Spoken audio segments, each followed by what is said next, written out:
Turn-based combat systems were the definitive design choice in JRPGs from the 80s until the early 2000s, until full 3D games started to become a more viable choice for developers.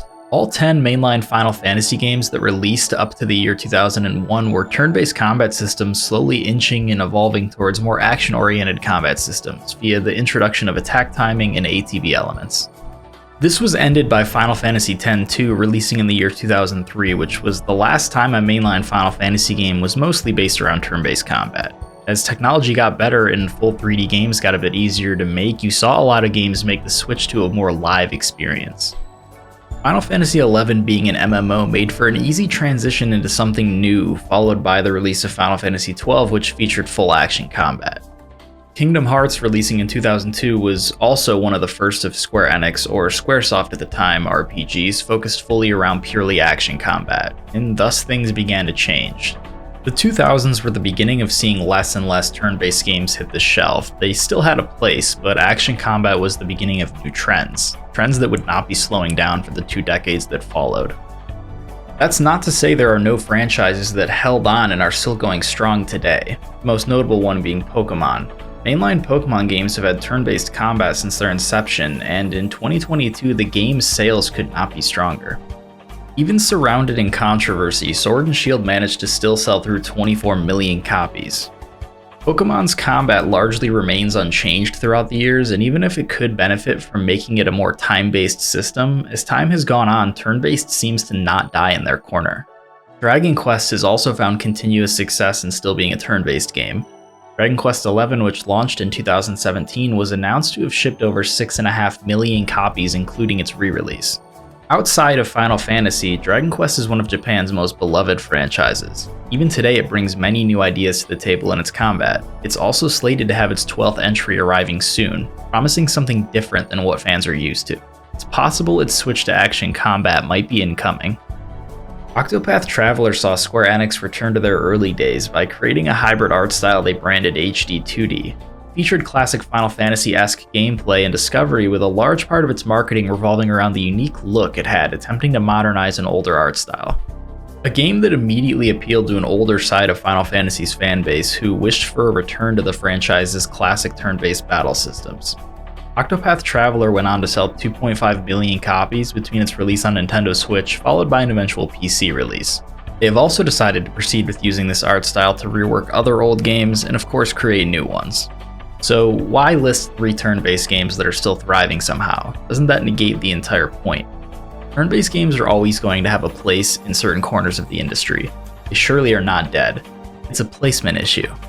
What those 3 games have in common are art styles that are in no way going for a realistic feel. As such, this combat style fits those worlds so well. As it pertains to Final Fantasy XVI, producer Yoshi-P had this to say. I understand that there are a lot of fans out there that do wish for a return to turn-based battle systems, but, and it pains me to say this, I'm really sorry we're not going to be doing that for this iteration of the series. As someone who was raised on turn-based, command-based role-playing games, I fully understand their appeal and understand what's great about them. One thing that we found recently is that as graphics get better and better, and as characters become more realistic and more photoreal, is that the combination of realism with the very unreal sense of turn-based commands doesn't really fit together. You have this kind of strange gap that emerges. The inclusion of turn-based combat in AAA games is something that you're going to see less and less of. I wouldn't be surprised if mainline Final Fantasy never returns to it again. You have to take a look at what these types of games are trying to accomplish and how the inclusion of turn-based combat makes this vision so much harder to achieve. That vision is trying to make games that in a lot of ways feel like you're participating in a movie. That level of immersion doesn't happen the way they want it to when you go from exploring a game that looks like it could be a real place to entering a battle and your character is slowly bobbing back and forth like he's waiting for a serve in Wii Tennis. Art style is the most interesting factor in what makes a video game succeed right now. Fully open-world games like Breath of the Wild and Elden Ring have shown us that a more stylized art direction makes for much better exploration and points of interest in large open spaces. The more unrealistic you get with your art style is when you seem to approach the best place to consider turn-based combat. There happens to be one franchise dominating this and turn-based execution as a whole. Persona!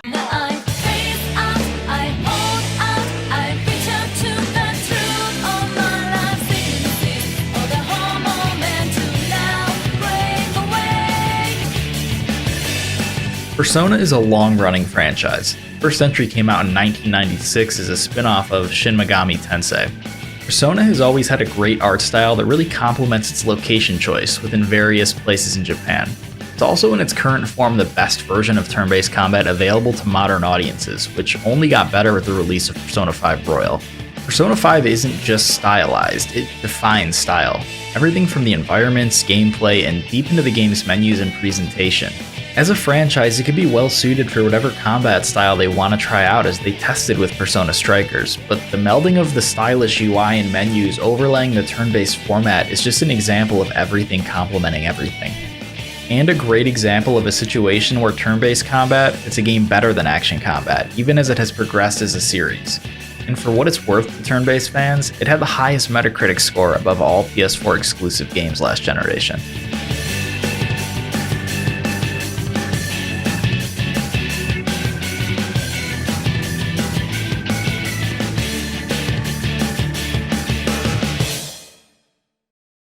Final Fantasy has been going in a different direction for a long time now.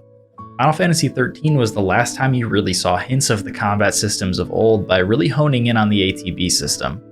Final Fantasy XV was the true turning point. Upon its release, it was setting in for most that the franchise was about to go in some very different directions, even beyond 15. Almost 6 years later, Final Fantasy XVI is scheduled to launch next summer, and it looks to take action combat even further.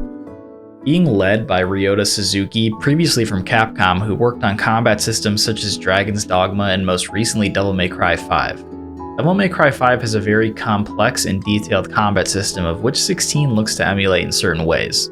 Currently, Final Fantasy is as deep into action combat as it can get. Yoshi-P and Square Enix want you to be as immersed in their world and storytelling as possible.